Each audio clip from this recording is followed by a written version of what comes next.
if I had a supply problem, meaning we had so much supply and not enough dollars to back that up, I would have to figure out how do I pick which debts to alleviate first. And I think that we would really try to focus on younger debts because it would have a more of an impact. It would probably be more expensive, although still be pennies on the dollar.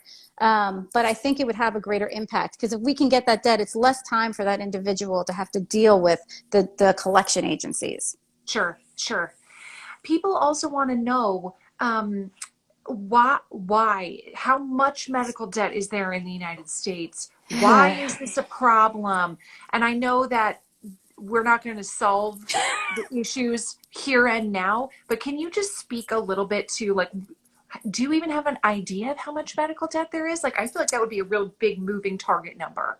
Yeah, it's, I've heard different estimates, and frankly, I'm not sure still like which one 100% to believe. I've heard as high as $1 trillion, which I could kind of believe, but it's certainly in the multiple billions, meaning it's like, at like 800 billion. It's got to be something Sure. around that. So it's ginormous. And the other problem is it's not just big, but it's growing and it's growing fast. And so that's, I Mhm. think, my bigger problem with it. The question about and then how pervasive is it, I think, matters too. I mean, a lot of Americans have medical debt. 56% have bills and collections. 5% owe more than $50,000 in medical expenses. A lot of people, it's the number one reason people file bankruptcy. So it's a pervasive, big problem. Why we have this problem? That's a good question. And you I'm a policy wonk and I could get into really big conversation about this, but I'll Mhm. tell you a little bit about my perspective on this.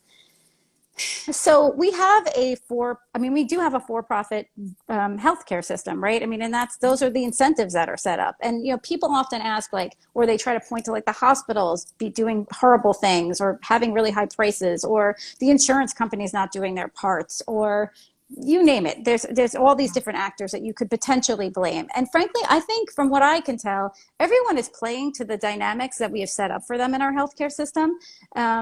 It's just a reality. It is driven ultimately by margin and by profit.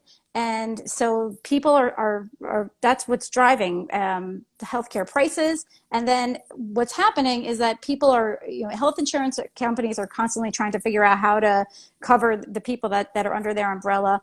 And those people are not really able to pay robust health insurance. So a lot of the medical debt comes from people who are underinsured more than not insured at Mhm. all.